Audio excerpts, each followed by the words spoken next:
शिवजी सुख कर शांति कर,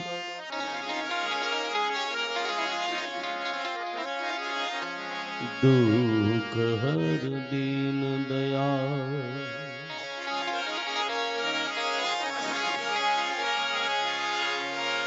शिवजी सुख कर शांति कर, दुख हर दीन दयाल।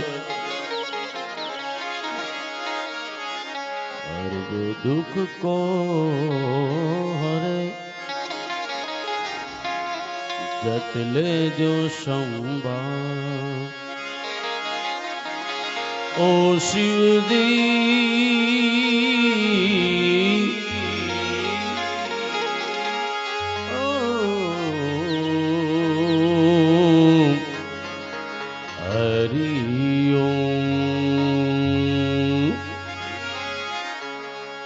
चंद्रमौलि चंद्रशिखर हे त्रिपुरारी।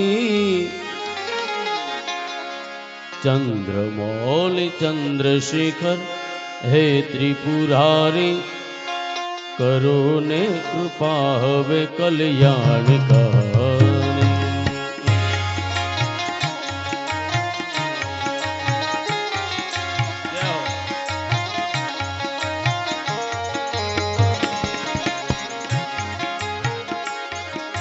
ओ शिव जी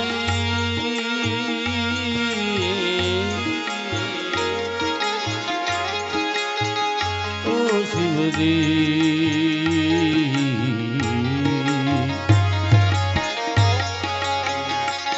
ओ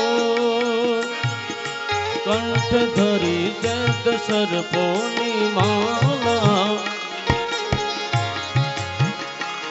बाज डमरू तुम त्रांडव निराला।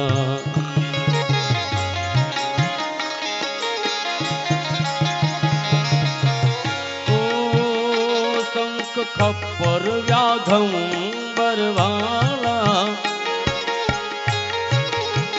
त्रिशूल त्रुंबी त्रिलोचन वाला।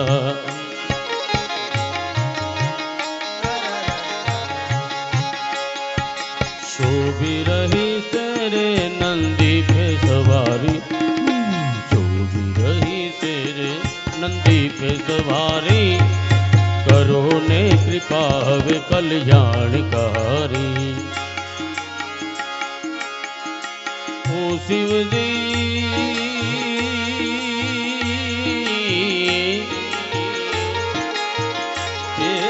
शिव जी,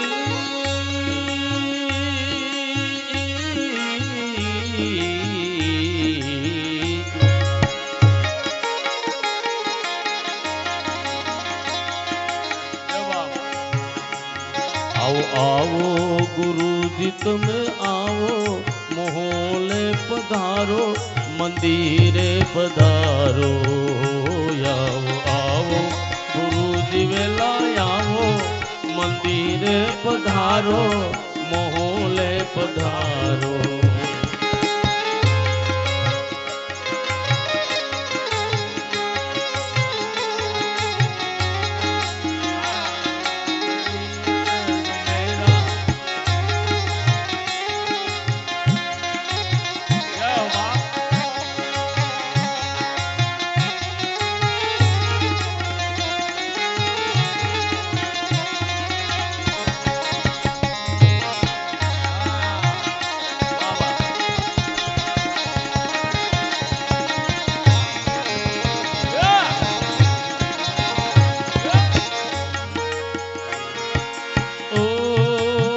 भगीरथ काजे गंगा सिर पे धारी, पर्वत दूरी कानी पूजा स्वीकारी।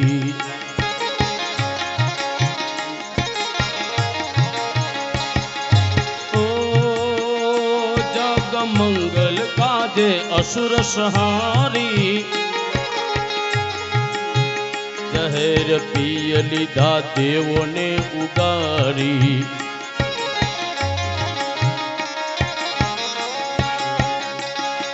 बीज चंद्र कला पर जाऊं वारी, ચંદ્રકલા પર જાઉં વારી, કરો ને કૃપા હવે કલ્યાણકારી. ઓ શિવજી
શ્રી રામચંદ્ર ભગવાન કી જય. બાલકૃષ્ણ લાલ કી જય. શ્રી સદગુરુ ભગવાન કી જય. સનાતન ધર્મ કી જય. શ્રી ગૌ માત કી જય. ભારત માત કી જય. ભાગવત ભગવાન કી જય. જગ્યા ભૌમ કી જય. સબ સંતન કી જય.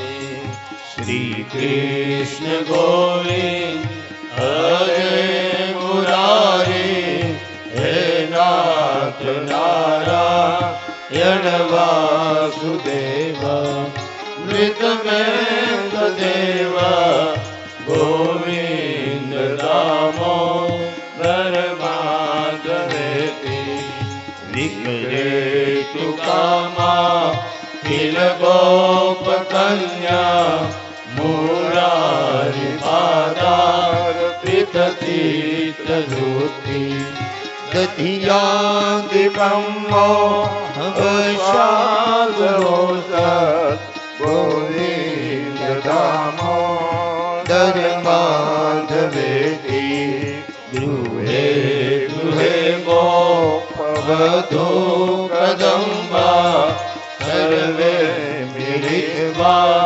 સમવાત્મયોગ પુણ્યાનિ નામાનિ પતન્તિ નિત્યં ગોવિંદ દામોદર માધવેતિ સુખં શયાના નિલયે નિજેતિ નામાનિ વિષ્ણોઃ પ્રવદન્તિ ભર્ત્યા નિશ્ચિतं तं વયતામૃતલેશં ગોવિંદ દામોદર માધવેતિ જીવે સદેવ ભજ સુંદરાણી નામાનિ કૃષ્ણસ્ય મનોહરાણી સમસ્ત ભક્તાર્તિવિનાશનાની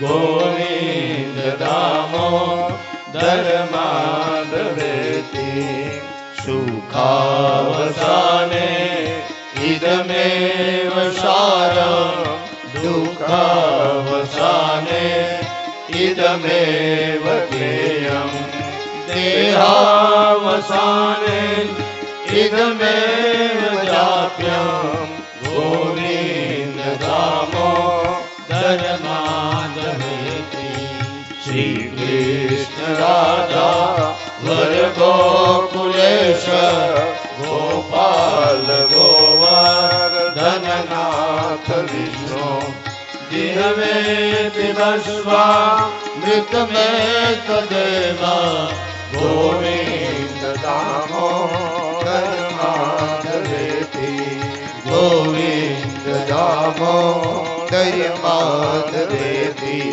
ગોવિંદ દામોદર માધવેતિ બ્રહ્મ વિચાર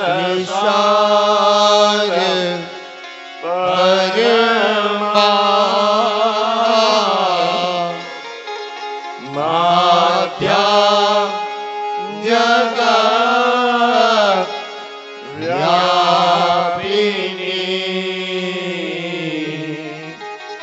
વીણા પુસ્તકધારિણી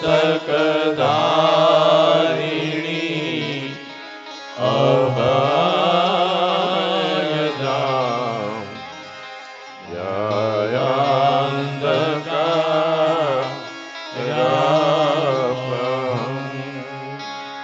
હસ્તે સ્ફટિકમાલિકા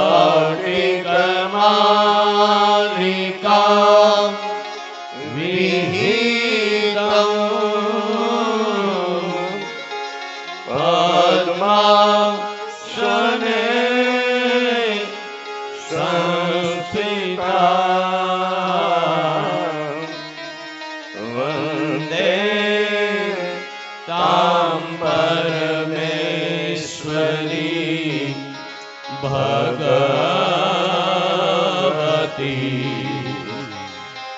બુદ્ધિ પ્રદા સર્વં વંદે દેવ ઉમાપતિ સુરગુરુ વંદે જગત કારણ વંદે પંકજભૂષણ મૃગધર વંદે પશુ નામપતિ વંદે સૂર્ય શશાંકવહની નયન વંદે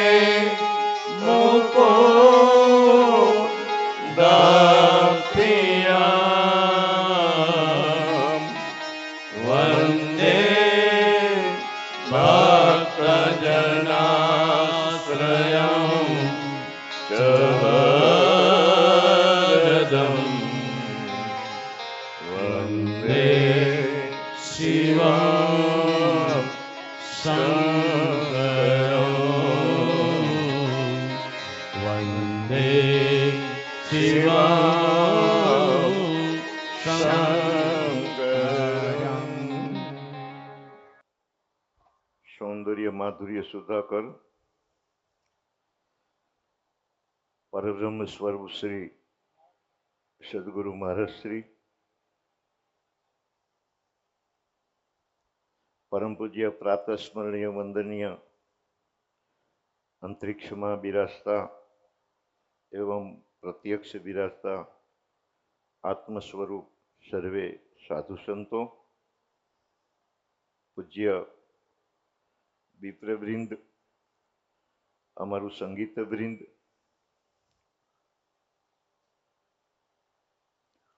સમસ્ત દેત્રોજા પરિવાર એવં લીલાપર ગામ, આપણી કથાના યજમાનશ્રીઓ, દાતાશ્રીઓ, બહારથી પધારેલા મહેમાનો, યુટ્યુબના માધ્યમથી આ કથાને લાઈવ નિહાળી રહેલા સર્વે ભક્તજનો, ભાઈઓ, માતાઓ ને બહેનો,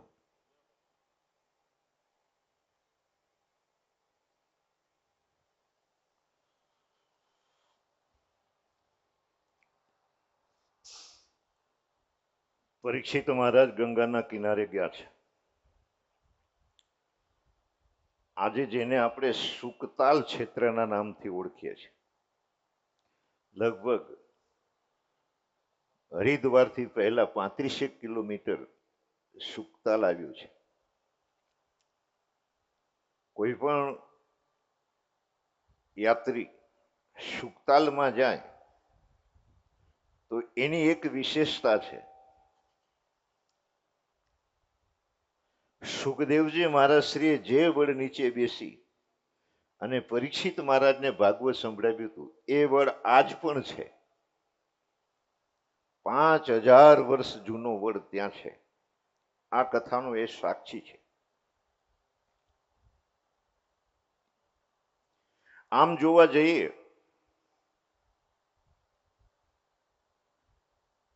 તો ગર્ભમાં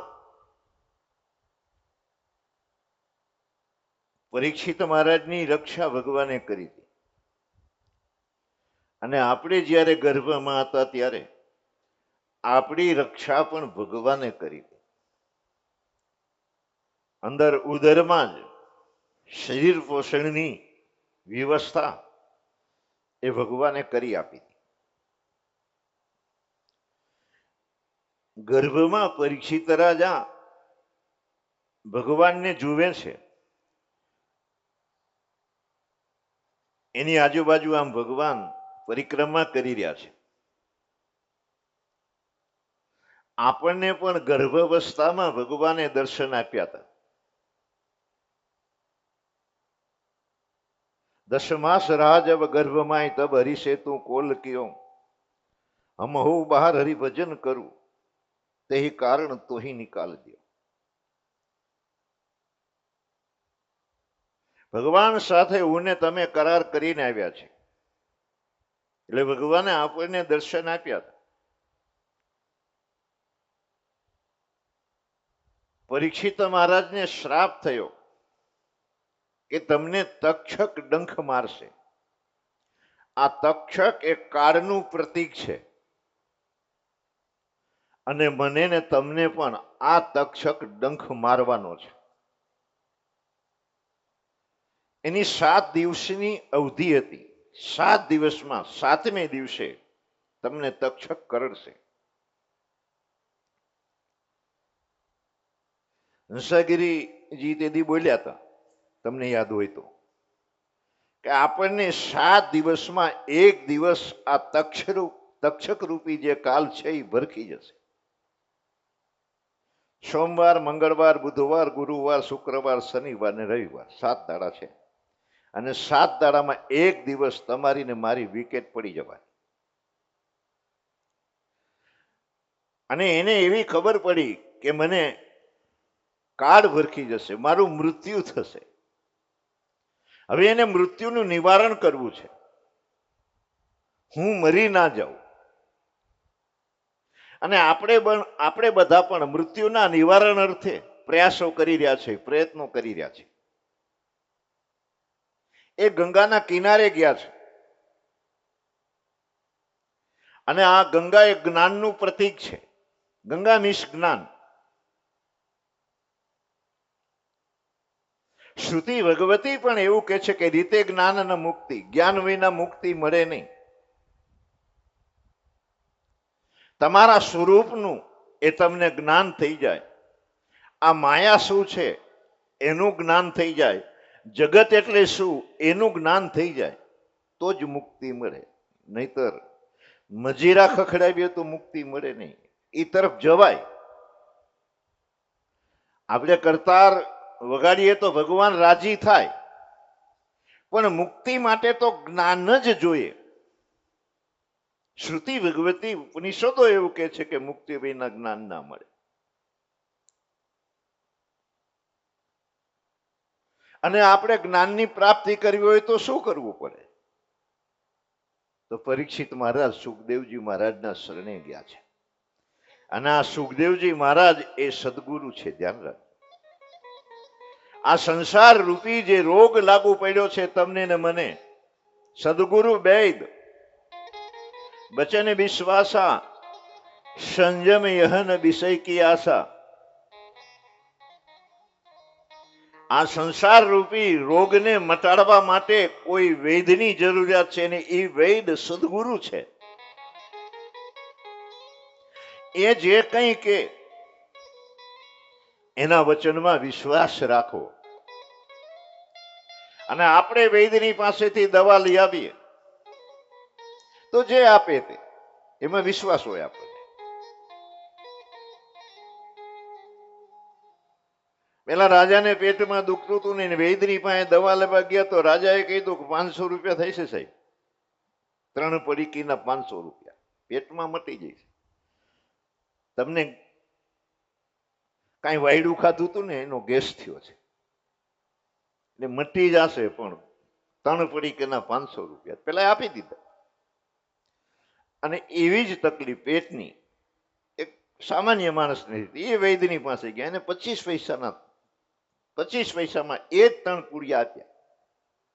રાજાને ખબર પડી. રાજાએ વૈદને બોલાવ્યા કે મારી પાસે 500 રૂપિયા લીધા ને પેલાની પાસે 25 પૈસા. વૈદ કહે છે કે મેં એટલે એવું કર્યું, તમને 25 પૈસામાં 3 પૂડિયા આપ્યા હોત ને તો પેટમાં મટત નહીં, કારણ કે એમાં તમને દવામાં વિશ્વાસ બેસત નહીં.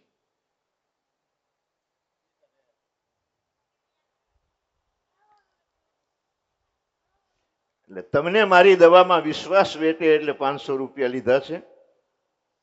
અને ઓલાને તો 25 પૈસા દેવા એ આકરા પડ્યા છે અને એને મટી જશે 25 પૈસા.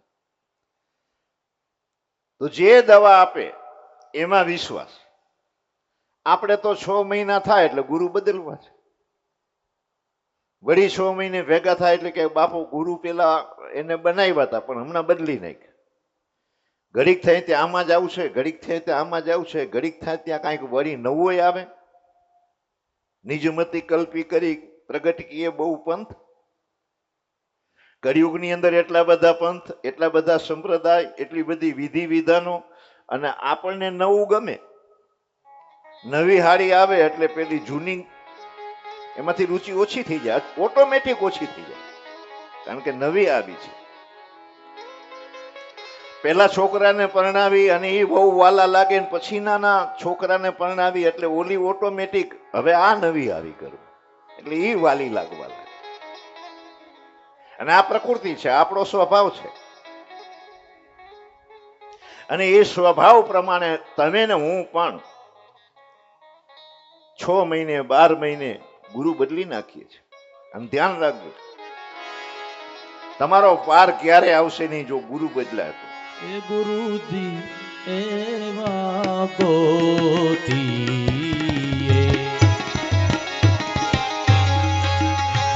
એ રવિ ઉગતા એનો રે વેરા, એ દિરા એ ગુરુ તો એવા ગોતીએ, એ ગુરુજી એવા વાલા ગોતી.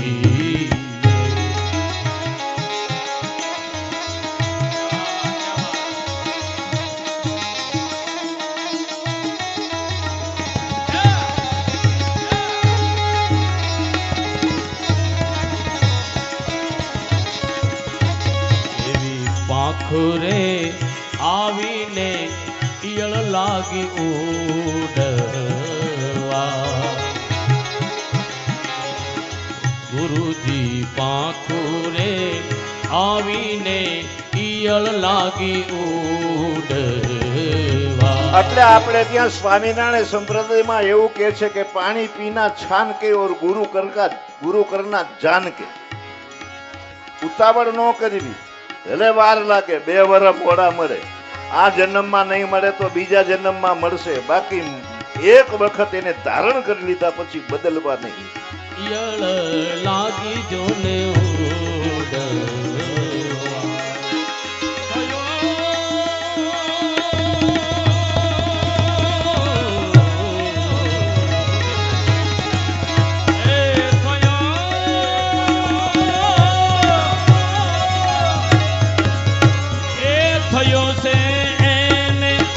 મરી કે રોસંગ એ દિસંગ, એ ગુરુ તો આવા વાલા ગોતીએ,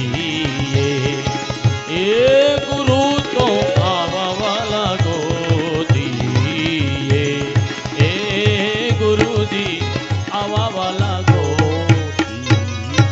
25-50 રૂપિયાનું માટલું કે માટલી લેવા જાય છે તો એને 3 વખત ટકોરીએ છીએ. બુદ્ધિ તો બોલતી નથી ને. રીંગણા 20-25 રૂપિયા કિલો હોય તો એક રીંગણું આમ બરાબર જોઈએ કે હળેલું તો નથી ને, પછી લઈએ છીએ. એક માટલી લેવામાં આપણે ચકાસીએ, રીંગણા લેવા જાય તો ચકાસીએ, તો ગુરુજીને ચકાસવા જોઈએ.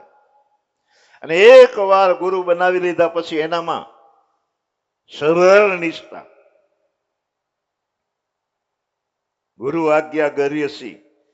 એક વાર એમ કે કુવામાં પડ તો કુવામાં પડવાની તૈયારી જોઈએ. સંપૂર્ણ સમર્પણ ભાવ એ ગુરુ પ્રત્યે આવવો જોઈએ. સુખદેવજી મહારાજના ચરણોમાં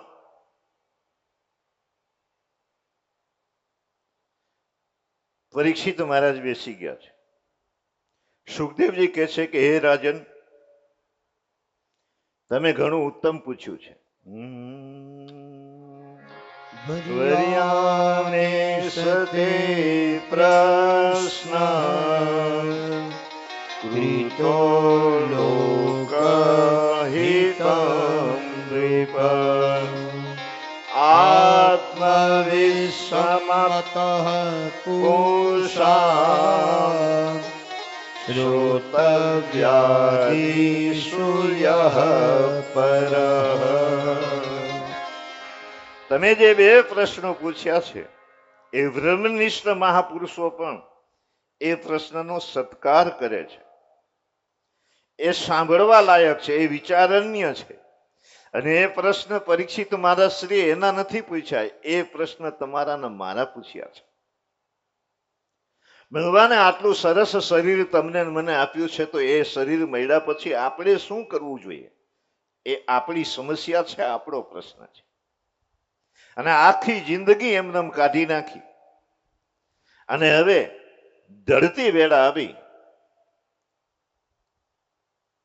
શરીર હવે કામ કરતું નથી, તો હવે શું કરવું? આ બે પ્રશ્ન એને પૂછ્યા હતા, એની સરાહના કરી છે. સુખદેવજી મહારાજ કહે છે કે સંસારીને સમય ક્યારેય મળતો નથી. આપણી અંદર જે આપણો આત્મા છે એનું શુદ્ધ હું પદ છે. સૌથી પહેલા આપણી અંદર હુંની સ્ફુરણા થાય છે.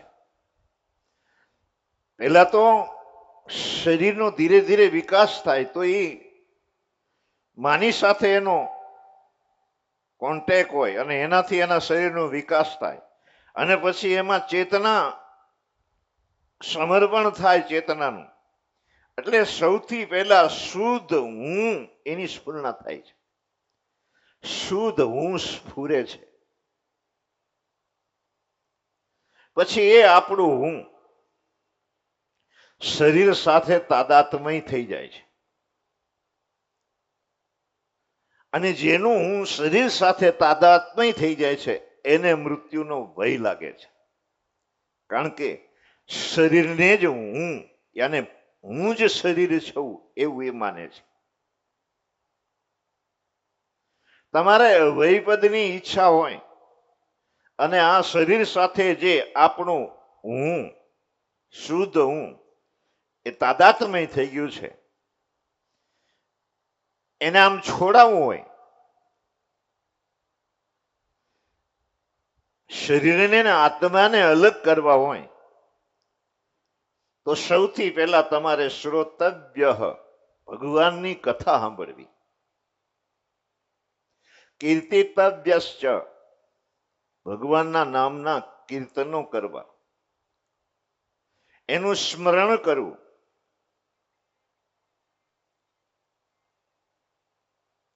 આમ કરવાથી ધીરે ધીરે તમારું અંતકરણ ક્લીન થવા માંડશે, સત્વગુણ પ્રધાન અંતકરણ થવા માંડશે. અને તમને તમારી અંદર ધીરે ધીરે એ ભગવાન પ્રગટ થવા માંડશે, એ આત્મા પ્રગટ થવા માંડશે. મારી નિષ્ઠા નિરાકારમાં હતી. હું નિર્ગુણ બ્રહ્મને માનતો તો પણ ભગવાનના ચરિત્રો એવા છે કે હું આ ચરિત્રોને ગાઉં છું. તમને હું ભાગવત કથા કહીશ. તમે મને એવું કહો છો કે મારું 7 દિવસમાં મૃત્યુ થશે તો મારે શું કરવું? 7 દિવસ ખરેખર મુક્તિની ઝંખના થાય તો ઘણા છે. 7 દિવસ પણ ઘણા છે. ખટવાંગ રાજા દેવાસુર સંગ્રામની વેળાએ એ દેવતાઓના પક્ષે લડી રહ્યા છે અને અસુરો હાર્યા, દેવતાઓનો વિજય થયો.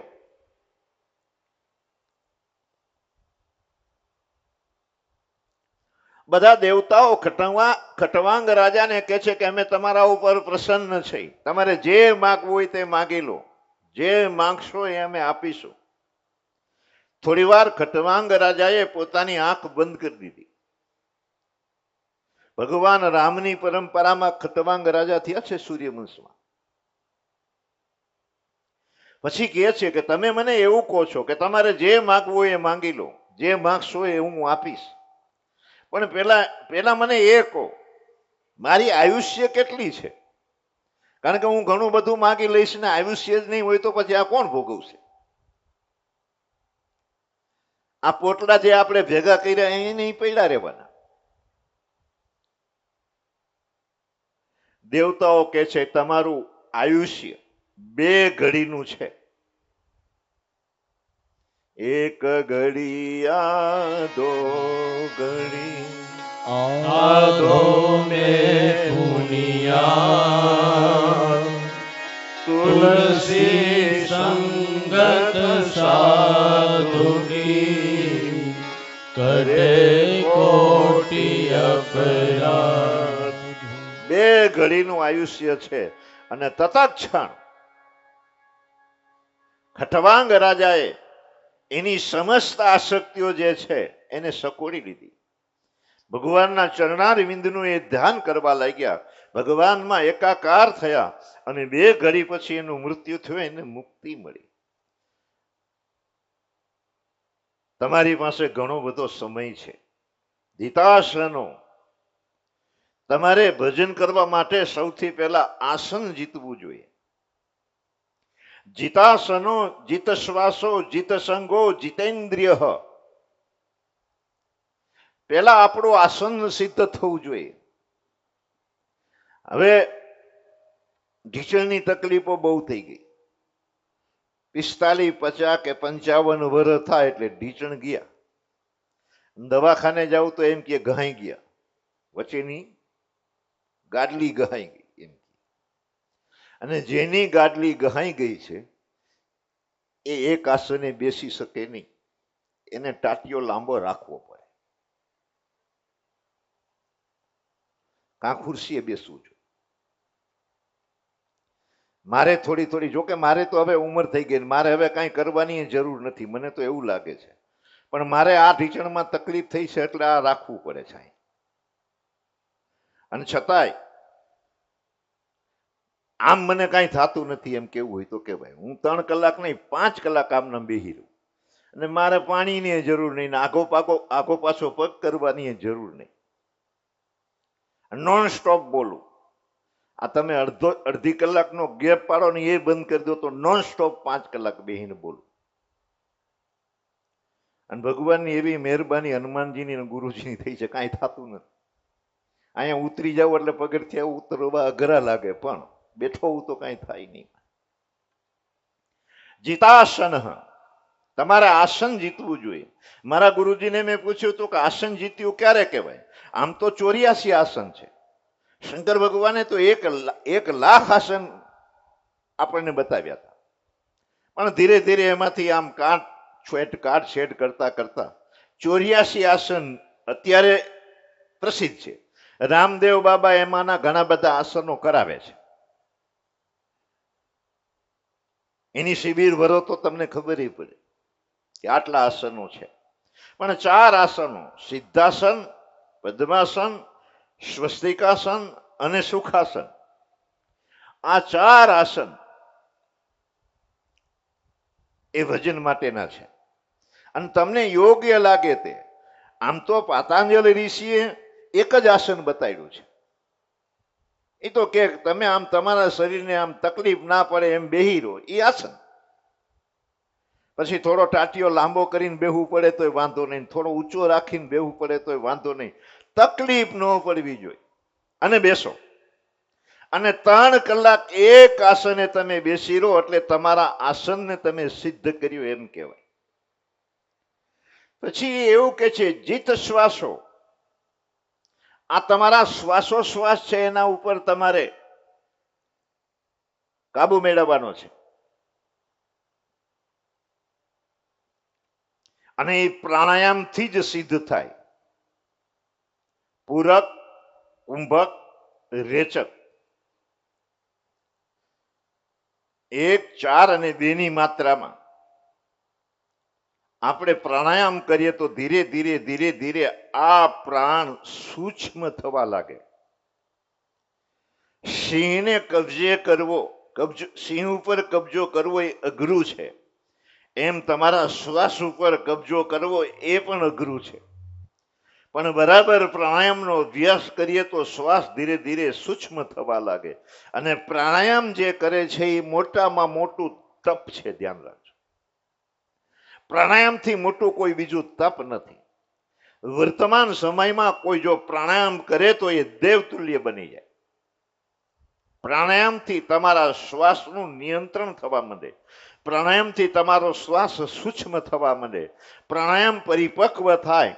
અને પ્રાણાયામ કર્યા પછી આંખ બંધ કરીને તમે બેઠા હો તો તમને એમ લાગે કે શ્વાસ હાલતા નથી, શ્વાસ બંધ થઈ જાય છે. એવું થોડી વાર નહીં, કલાક, દોઢ કલાક, 2 કલાક શ્વાસ બંધ થઈ જાય. તમારા શ્વાસ ઉપર તમારે નિયંત્રણ કેળવવું જોઈએ. જીત સંગો. આ સંસાર પ્રત્યેની જે આસક્તિ છે એ આસક્તિને વેરણ છેરણ કરી નાખવી જોઈએ. મારું મારું તું શું કરે, તારું નથી તલભાર. અહીંયા આપણું કાંઈ છે જ નહીં. એટલે આ સંસાર પ્રત્યેની, સંસારના પદાર્થો પ્રત્યેની આપણી જે આસક્તિ છે એ આસક્તિમાંથી આપણે બહાર આવવું જોઈએ.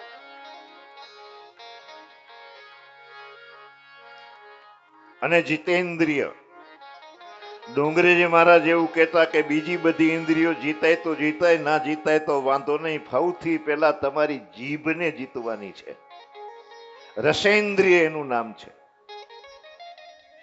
જીભ એવી ચટાકાવાળી થઈ ગઈ છે, એવી ચટાકાવાળી થઈ, વાત જવા દો.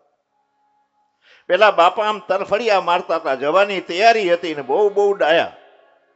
તે વોવે પૂછ્યું, બાપા હવે છેલ્લી તમારી કઈ ઈચ્છા છે કે? હા, શીરો બનાવી દે. હવે મરને એમનો શીરો ખાધા વહીના.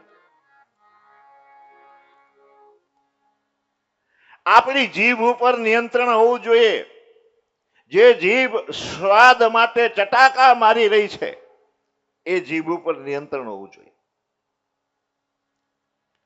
અને બધી ઇન્દ્રિય એક કામ કરે, જીભ 2 કામ કરે. જીભને સ્વાદ પણ જોઈ છે અને જીભને બોલાવાને રહેવાતું નથી. બોલ બોલ બોલ બોલ, આખો દાડો બોલ બોલ કરે.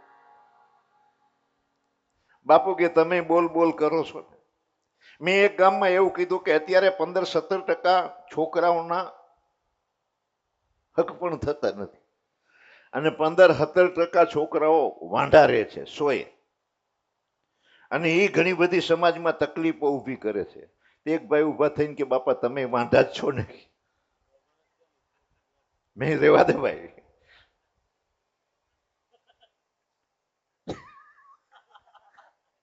સમજાઈ ગયું?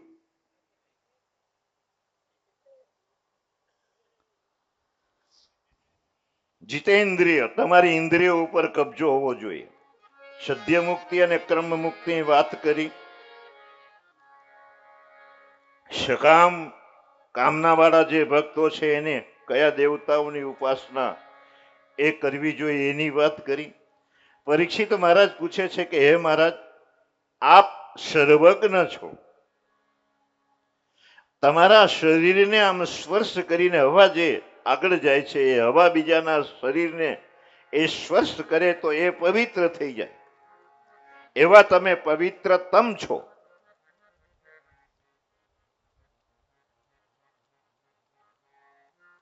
મહારાજ, મારી એક જિજ્ઞાસા છે. આ સૃષ્ટિની રચના કઈ રીતે ભગવાને કરી એ મને કહો.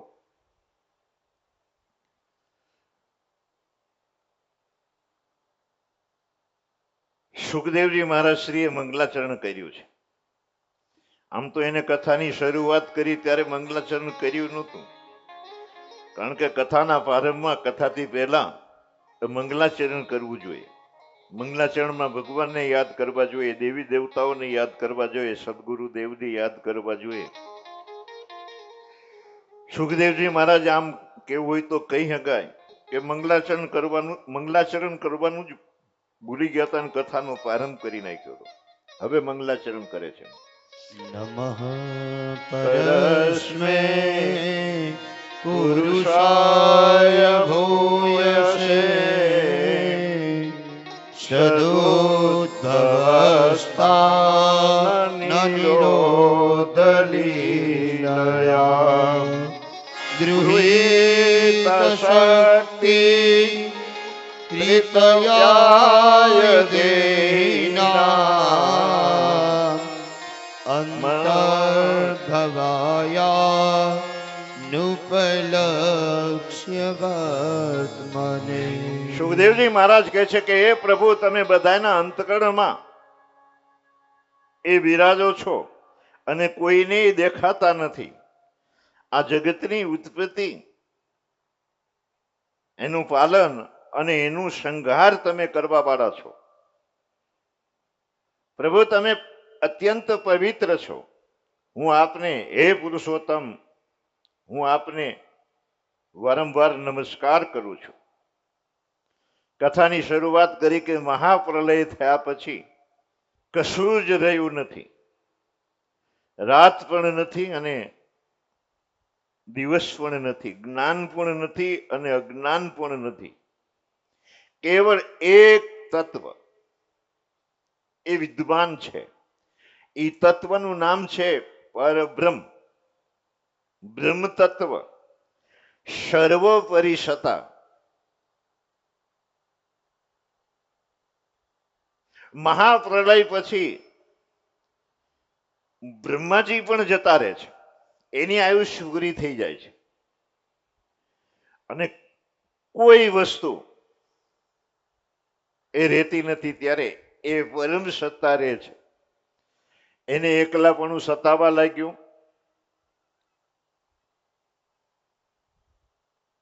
અનેક થવાની ઈચ્છા થઈ. આજે અનેક થવાની ઈચ્છા થઈ છે એ એની અંદર એની ઈચ્છેણ શક્તિ, જેને આપણે આહલાદની શક્તિ કહીએ છીએ, એ છે. જેમ એક સિક્કાની બે બાજુ હોય, પછી રૂપિયાનો હોય, 2 રૂપિયાનો હોય, 10 રૂપિયાનો હોય, 20 રૂપિયાનો હોય કે 100 રૂપિયાનો હોય, પણ એના પાસા બે હોય. સિક્કો એક, પાસા બે. એમ શક્તિ અને શક્તિમાન તત્વ એક છે, પણ એના પડખા બે છે. રામચરિત્ર માનસમાં લખ્યું છે, ગિરાય રથ જલ બીજ સમા કૈયત વીનન વીન બંદો સીતારામજી પદ જીનહી પરમ પ્રિય કી. ગિરા અરથ શબ્દ અને શબ્દનો અર્થ. શબ્દ પય છે, એનો અર્થ દૂધ થાય, પણ પય અને દૂધ તત્વ તો એક જ છે. પાણી અને તરંગ. તળાવના કિનારે જઈએ અને આમ બિલકુલ શાંત પાણીથી ભર્યું તો આપણે એમ કહીએ કે આખું તળાવ પાણીથી ભર્યું છે, પણ એમાં તરંગો ઉત્પન્ન થયા હોય તો આ જ તળાવમાં તરંગો ઊભા થયા છે. તરંગો ઉત્પન્ન થયા છે એવું આપણે કહીએ છીએ. તરંગમાં અને પાણીમાં ભેદ નથી. એમ જોવામાં બે લાગે છે, શક્તિ અને શક્તિમાન, રાધા અને કૃષ્ણ, ગૌરી અને શંકર, લક્ષ્મી અને નારાયણ, સીતા અને રામ. આમ બે. તમે મંદિરમાં જાઓ તો રાધા કૃષ્ણની મૂર્તિ હોય અને આપણે આમ અલગ અલગ એના દર્શન કરીએ છીએ. અલગ નથી, તત્વત બંને એક છે. એક સિક્કાની બે બાજુની જેમ. કશું જ રહ્યું નથી ત્યારે એ પરમ સત્તા છે. એ પરમ સત્તાની બે બાજુ છે. એક બાજુ બ્રહ્મ તત્વ અને એક બાજુ આહલાદની શક્તિ. શક્તિ અને શક્તિમાન એ બંને ત્યાં છે. તત્વ એક છે પણ આમ વૈશ્વિક દ્રષ્ટિથી એ બે છે. નહીતર એક જ તત્વ હોય. એક અનિય અરૂપ અનામા અજ સચિદાનંદ પરધામા.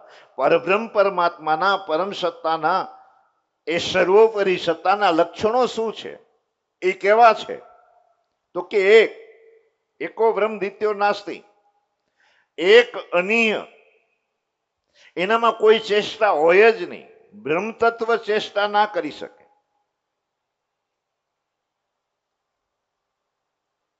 એને કોઈ રૂપ નથી.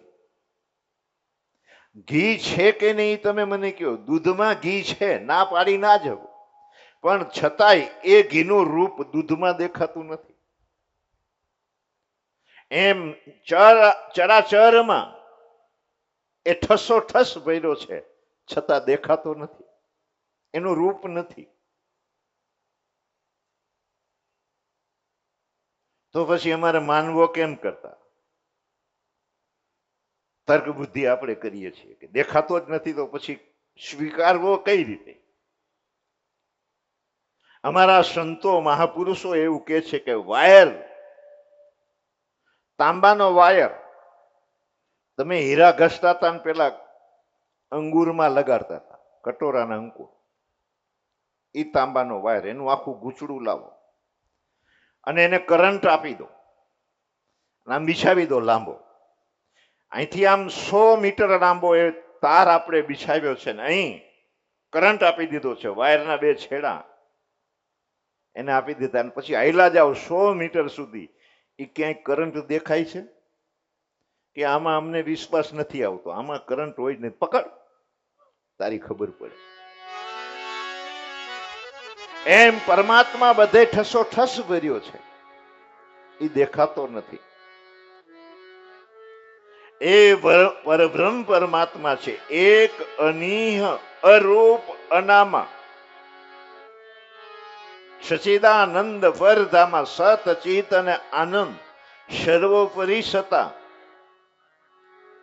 એનું નામ નથી, એનું રૂપ નથી. એનું એક લક્ષણ છે અનિહ.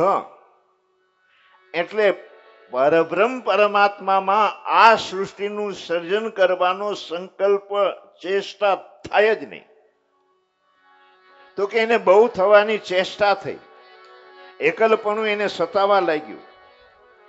પૂજ્ય મોટાજી થયા, એનો આશ્રમ એક નડિયાદમાં છે, એક સુરત છે, એકાદ હજી ક્યાંક છે, મને બહુ સ્મૃતિમાં નથી. સુરત તમે તાપીના કિનારે આમ રામનગર રાંદેર બાજુ જાવ તો ત્યાં છે એનો આશ્રમ, તાપી કિનારે. અને ત્યાં પૈસા ભરી દેવાના કે અમારે 1 મહિના સુધી તમને રૂમ આપી દે, એટેચ બધી જ વ્યવસ્થા અંદર, સુવાની સેટી, ગાડલું, પંખા, હવે ખબર નહીં એસી નાખ્યા હોય, બધી સુવિધા. અને આવડો એનો દરવાજો હોય અને આમ આગળ પણ એનું બાયનું હોય, પાછળ એ બાયનું હોય. અને એમ નિયમ હોય કે 7 વાગે ચા નાસ્તો આવી જશે, 12 વાગે ખાવાની થાળી આવી જશે, 3 વાગે ફરી ચા આવશે, સાંજે પછી ખીચડીને કઢી આવશે, અને 4 વાગે આવે હરિઓમ બોલે, એટલે તમારે સામે હરિઓમ બોલવું પડે. 4 વાગે આમ જગાડી દે અને તમારે જે સાધના કરવી હોય છૂટ, માળા કરો તો છૂટ, મજીરા વગાડતા વગાડતા આખો દાડો નાચો તોય છૂટ, જે કરવું હોય છૂટ. તમને બહાર ન નીકળવા દે. મહિનાના પૈસા ભર્યા એટલે અંદર તાળા માતા. પછી આ ઘણા હરખ પદુડા હોય ને જાય કે આપણે મહિનો જતા રહીએ. અમાર ભક્તિરામ જેવા આપણે ટેસ્ટ કરીએ મહિનો, કોઈની હારે લેવા નહીં દેવા, અને 10 દાડા થાય અને અંદર ગભરામણ શરૂ થઈ જાય. એકલાપણું એને સતાવે. ધ્યાન રાખજો. તમારી ઘરે પણ તમે એકલા જો 2, 4, 5 દિવસ રહ્યો તો બેચેન થવા માંડશો. ગમતું નથી, બહુ વયા ગયા, ગમતું નથી. તું તો રોજ ભળતી હતી, હવે વહી ગઈ તો ગમતું નથી.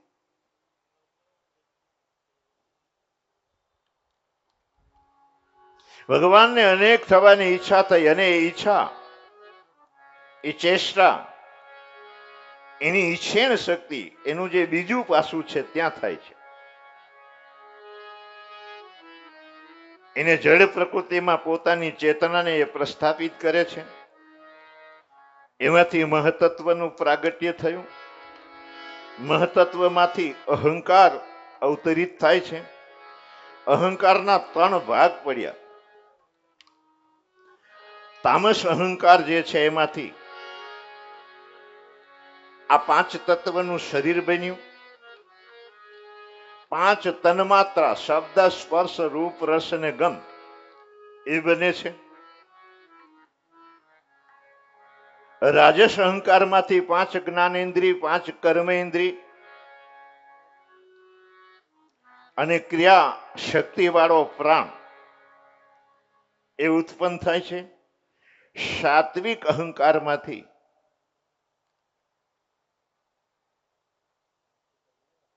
14 દેવતાઓ અને ચતુષ્ટ અંતકરણ, એક પિંડ, એક ગોળાનું નિર્માણ થયું. આ બધા ભેગા થયા એટલે એક પિંડ થાય છે, એક ગોળો તૈયાર થઈ ગયો. પણ બધાનો સ્વભાવ, બધાની પ્રકૃતિ અલગ અલગ છે, એટલે એ કાંઈ કામ કરી શકતા નથી. એને ભગવાનને પ્રાર્થના કરી, ભગવાન એમાં પ્રવેશી ગયા. એની જ્યારે અંદર પ્રવેશી જાય છે ત્યારે વિરાટ સ્વરૂપનો પ્રાદુર્ભાવ થયો.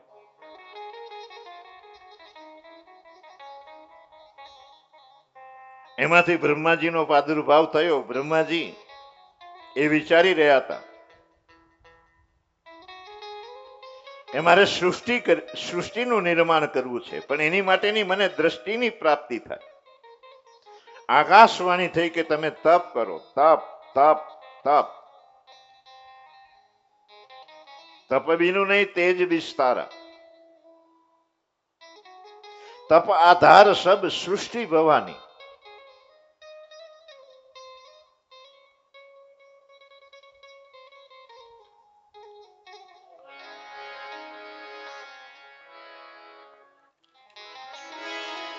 તપ કરવાની આજ્ઞા થઈ. એને 100 વર્ષ તપ કર્યું. ભગવાનનો આવિર્ભાવ એની સામે થયો. ભગવાનને કહે છે કે મારે આ સૃષ્ટિનું નિર્માણ કરવું છે, સૃષ્ટિ મારે બનાવી છે, પણ મને ક્યાંય મોહ ન થાય એવું જ્ઞાન આપો.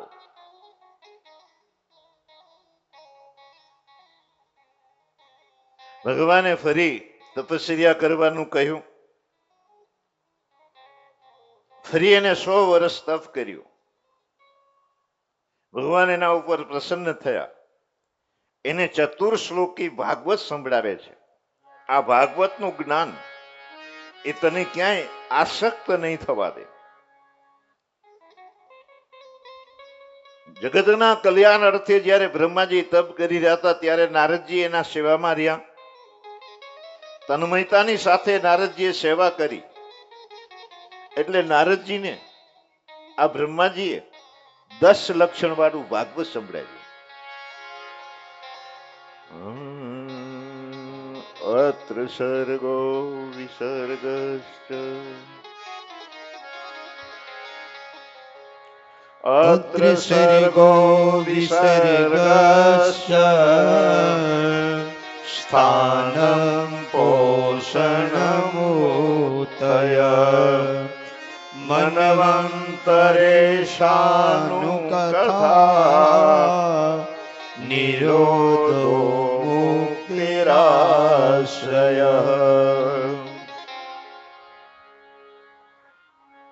નારદજીને આ 10 લક્ષણ વાળું ભાગવત એમને સંભળાવ્યું.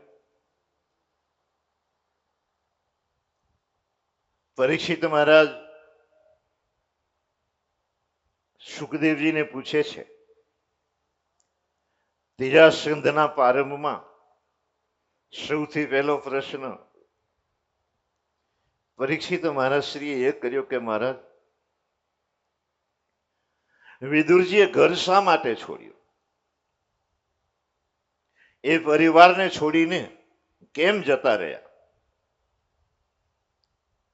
એક વખત ધૃતરાષ્ટ્ર, દુર્યોધન, દુશાસન, કર્ણ, શકુની વરિષ્ઠ બધા ભેગા થયા અને એને એવું નક્કી કર્યું કે આપણે આ મીટિંગમાં વિદુરજીને બોલાવીએ, એની સલાહ લઈએ. એ શું કહેવા માંગે છે, પાંડવો સાથે યુદ્ધ કરવું કે ના કરવું? વિદુરને બોલાવ્યા. વિદુર નીતિ નામનું એક પુસ્તક મળે છે, 100 શ્લોક. અને આ વિદુર નીતિ એ વિદુરજીએ એ વખતે ધૃતરાષ્ટ્ર, દુર્યોધન આદિકને એ સંભળાવે છે. સાચી સલાહ અમે ગમે નહીં, તમે ધ્યાન રાખજો. તમે કોઈને સાચું કહો તો એને ગમે નહીં. એટલે આને ધિતકાર્યા, એનું અપમાન કર્યું. એ ધનુષ બાણ રાજદ્વારે મૂકી અને વિદુરજી એ નીકળી ગયા. ફરતા ફરતા ફરતા યમુના કિનારે આવ્યા અને યમુના કિનારે જ્યારે આવ્યા છે તો ત્યાં એને ઉદ્ધવના દર્શન થયા. તત્રોધવમ ભાગવતમ દદર્શ.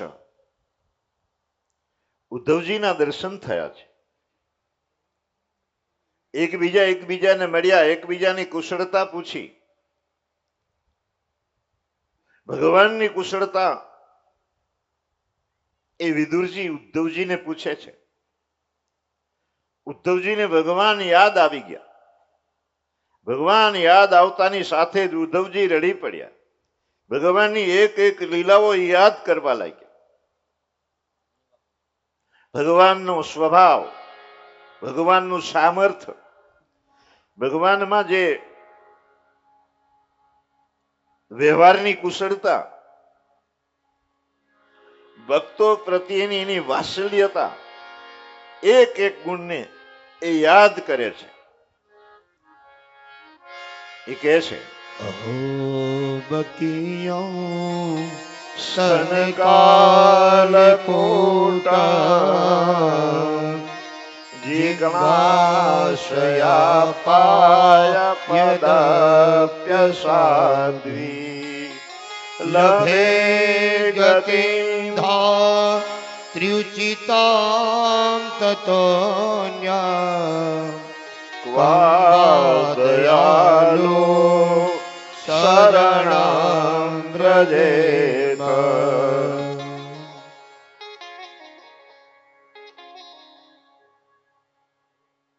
પૂતના પોતાના સ્તનમાં હડાહડ ઝેર લગાડીને આવી છે. ભગવાનને મારવાના આશય સાથે આવી છે. પોતાનું સ્તન ભગવાનના મોઢામાં આપી દે છે.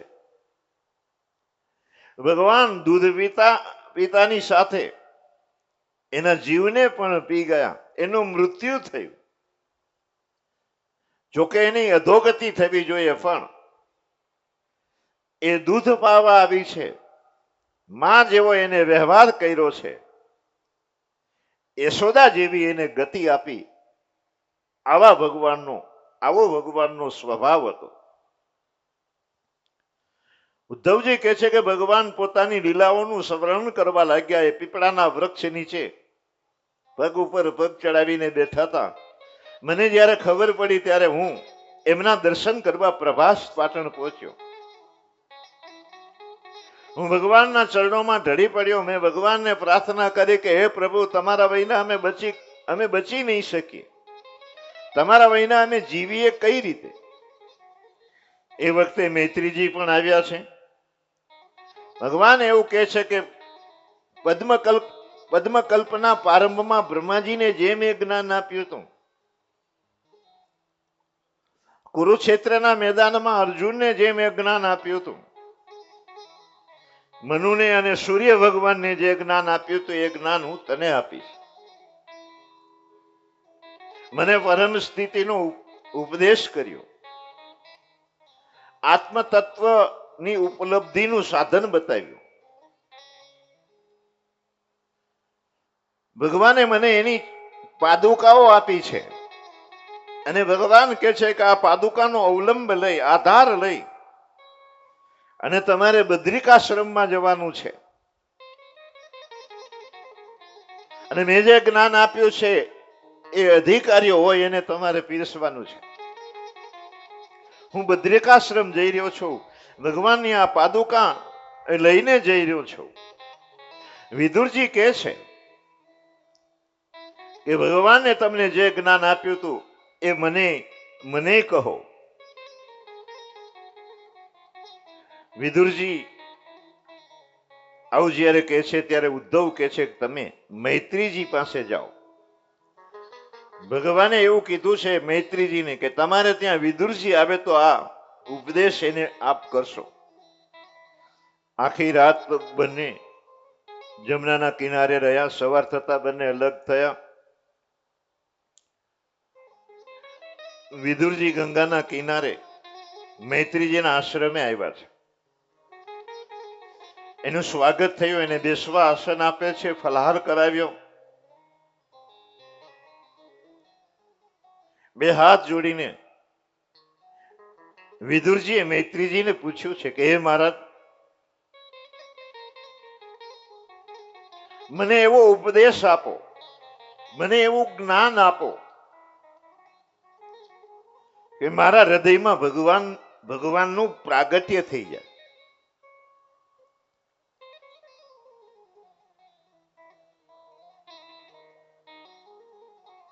દૂધમાંથી ઘી પ્રગટ થાય તો જ એ ઘી કામ આવે. દૂધની અંદર ઘી જે છે એ ઘી કામનું નથી. એમાંથી એની પ્રોસેસ છે. એ બધી પ્રોસેસમાંથી એ દૂધ પાસ થઈ ગયા પછી એ ઘી બહાર આવે છે અને એ ઘી એ આપણને કામ આવે. એમ ભગવાન સર્વત્ર છે, બધામાં છે, પણ એ પ્રગટ થવા જોઈએ. જ્યાં સુધી એ પ્રગટ ન થાય ત્યાં સુધી ભલે અંદર હોય. સર્વત્ર છે તો પાપીમાં પણ છે, પુણ્યાત્મામાં પણ છે, પવિત્ર જગ્યાએ પણ છે, અપવિત્ર જગ્યાએ પણ છે, મંદિરમાં અંદર પણ છે, બહાર પણ છે. એ સર્વત્ર બિરાજી રહ્યા છે.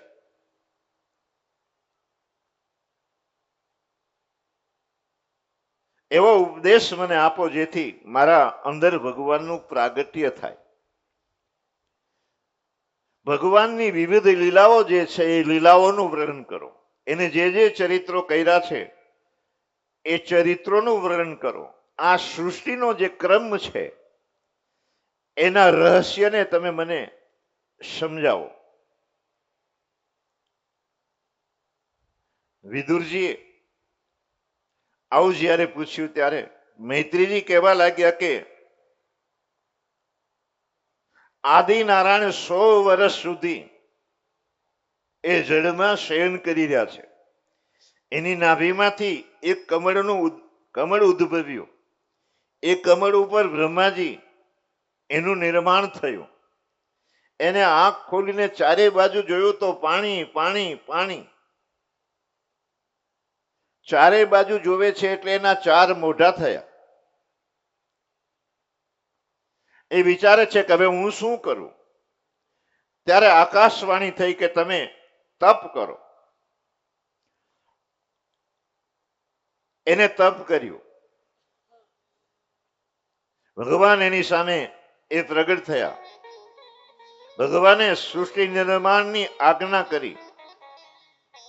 સૌથી પહેલા એને મહતત્વ, અહંકાર, 5 ભૂત, 5 તન માત્રા, 10 ઇન્દ્રિય, ચતુષ્ટ અંતકરણ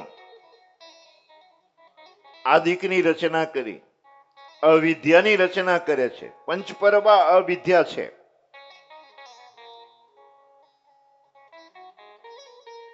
અવિદ્યા, અસ્મિતા, રાગ, દ્વેષ અને અભિનિવેશ.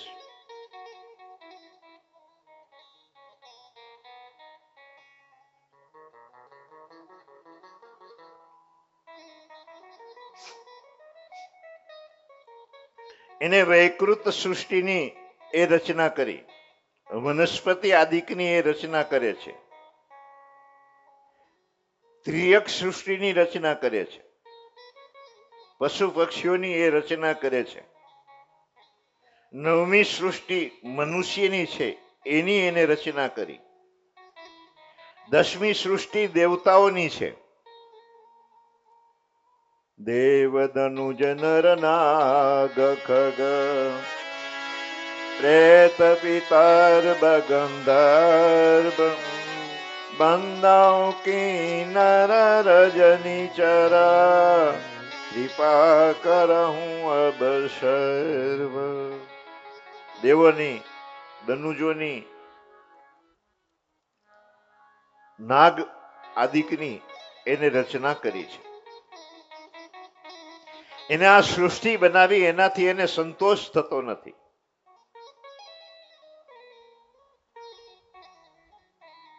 એને સંકલ્પ માત્રથી અખંડ ઉર્ધ્વે રહેતા 4 જે સનકાદિક ભાઈઓ છે એની એને રચના કરી. સનક, સનંદન, સનાતન અને સનત કુમાર.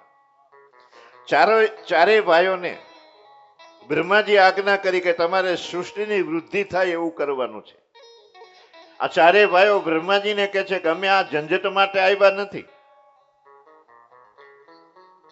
અમે તો ભગવાનનું ભજન કરીશું, ભગવાનનું ધ્યાન કરીશું. બ્રહ્માજીને એમ થયું કે હજી તો ઘોડિયામાં પડ્યા છે ને મારી સામે થાય છે, તો મોટા થઈને શું કરશે?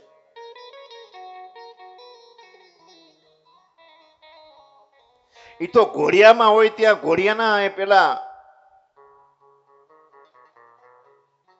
ખોયાના પેલા કહું તોડી નાખે તો કંઈક કરે, બાકી નાખ્યા પછી ડગે જ નહીં તો સમજી લેવાનું કે ગયો. નાકની દાંડીએ માખી બેઠી હોય ને ઉડાડવાની તાકાત ના હોય, એ કઈ કરી ના શકે. કઈ એ તો ગોરા ફોડી નાખ્યા હોય એનાથી કંઈક થાય.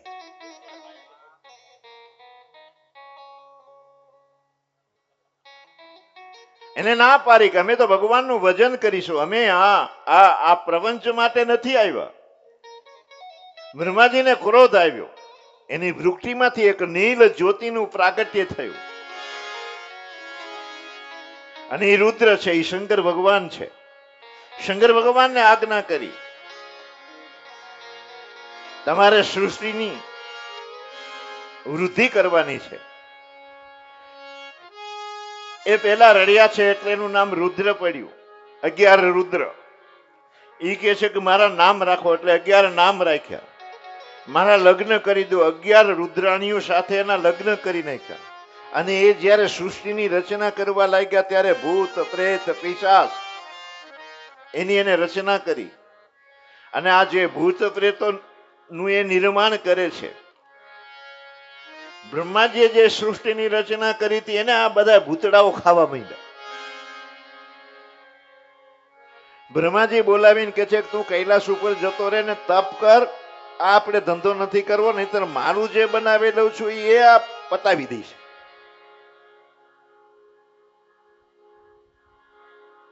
એ તપ કરવા જતા રહ્યા પોતાના મનથી. મરીચિરત્રંગિરસો પુલસ્ય પુલઃ કૃતઃ ભ્રુવોર્વસિષ્ઠો દક્ષાશ્ચ દશમસ્તત્ર નારદ. મરીચી, અત્રિ, અંગીરા પુલસ, પુલહ, ક્રતુ, ભૃગુ, વશિષ્ઠ, દક્ષ અને 10માં નારદજી. 10 પુત્રો. એને સૌથી પહેલા માનસિક 10 પુત્રોનું નિર્માણ કર્યું. જમણા પગથી, જમણા પગના અંગૂઠાથી ધર્મની ઉત્પત્તિ કરી, પીઠથી અધર્મની, જેને ત્યાં મૃત્યુનો જન્મ થયો છે. કામ, ક્રોધ, લોભ, મોહ, મદ, મત્સર આદિકનું એ નિર્માણ કરે છે. પોતાની છાયામાંથી કરદમ ઋષિને ઉત્પન્ન કર્યા.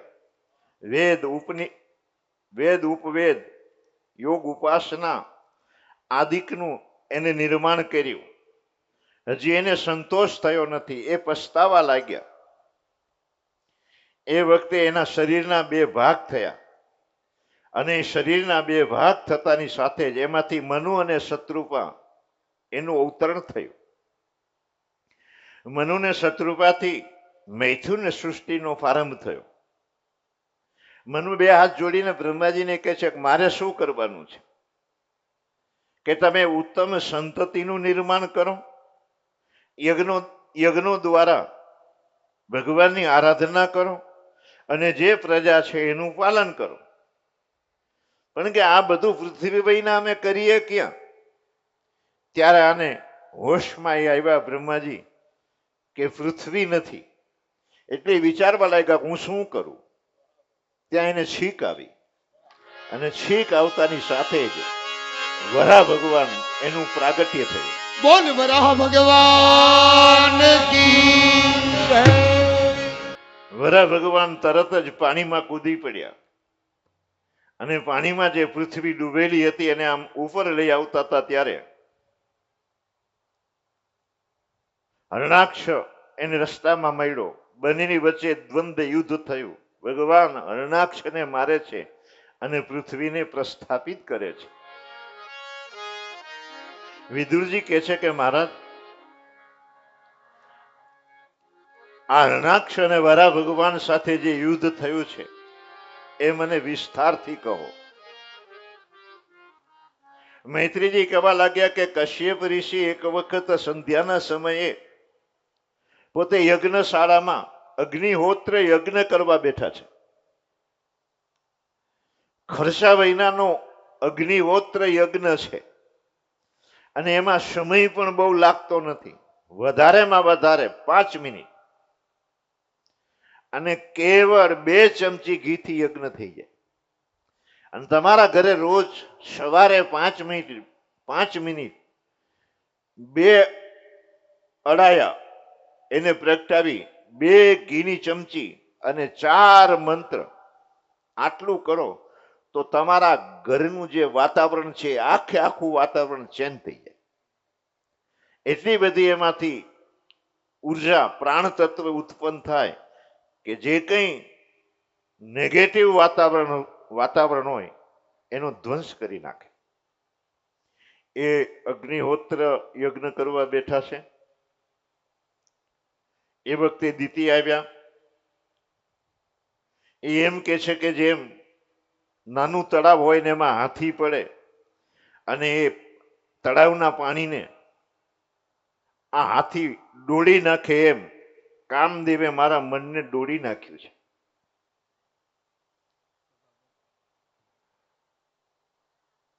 કશ્યપજી કહે છે કે અત્યારે સંધ્યાનો સમય છે અને સંધ્યા સમયે 4 કર્મ કરવા નહીં જોઈએ.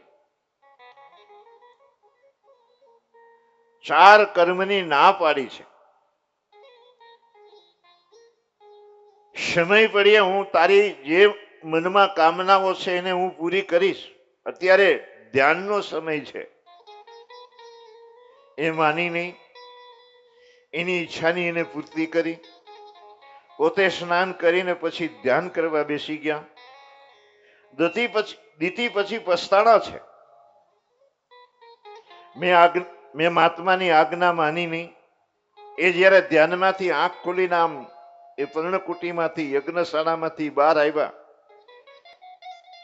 દિતિ એના ચરણોમાં ઢળી પડ્યા છે. મને ક્ષમા કરો કે તારે ત્યાં 2 અધમ પુત્રો થશે. 100 16 સંસ્કારમાં એક સંસ્કાર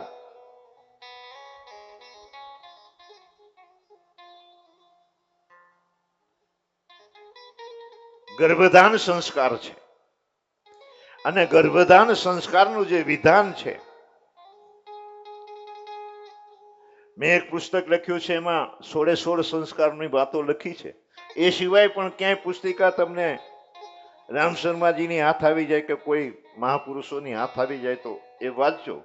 એમાં એવું લખ્યું છે કે ગર્ભધાન સંસ્કાર વેળાએ તમારે મુહૂર્ત જોવું, તમારે નક્ષત્ર જોવું, તમારે તિથિ જોવી, તમારે ઉપવાસ કરવો, તમારે એ દિવસે સાત્વિક ભોજન લેવું, ઘણા બધા વિધાનો છે. અને એ વિધાનની સાથે ગર્ભધાન સંસ્કાર થવા જોઈએ. ગર્ભધાન સંસ્કાર વિહોણા જે સંતાનો થાય છે એ સંસ્કૃતિને અનુકૂળ હોતા નથી.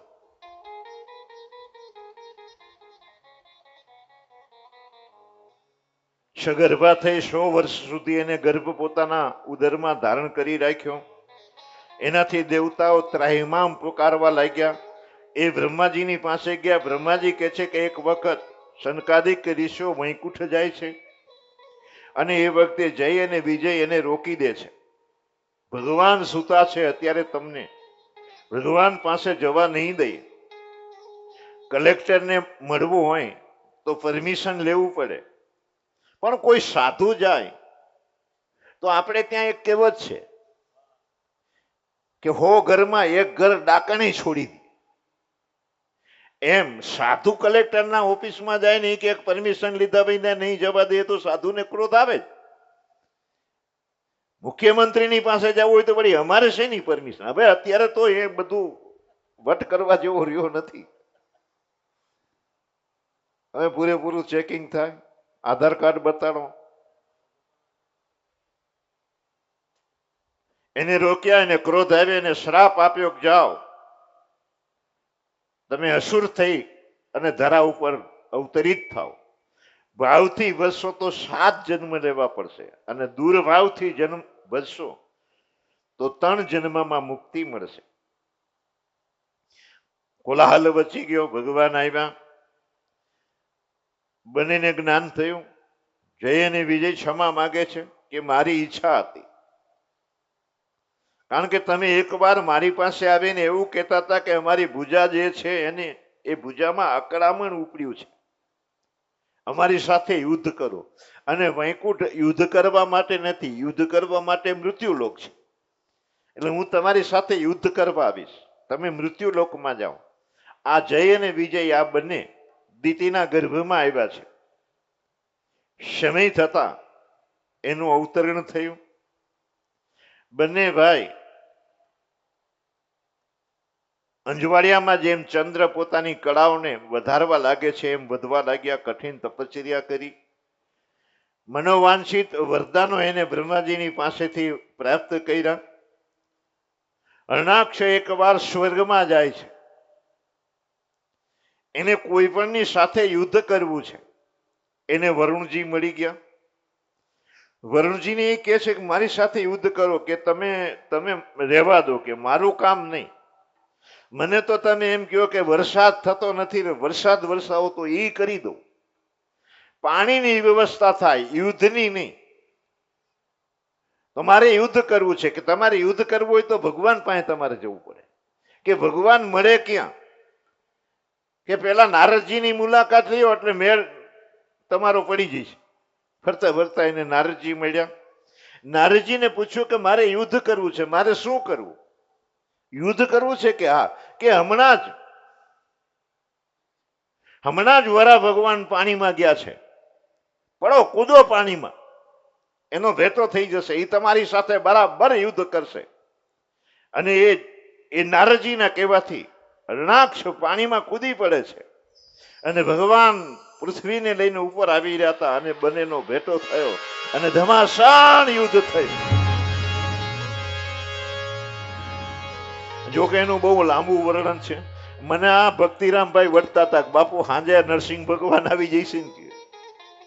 મીન્સ ભગવાન જાણે એને જઈ આવવું હોય ત્યાં આવશે. આપણે કોઈને આમંત્રણ આપ્યું નથી કે આ સમય આવો એમ. આમ વરાહ ભગવાનના અવતરણની કથા કીધી છે થોડી વાર માટે.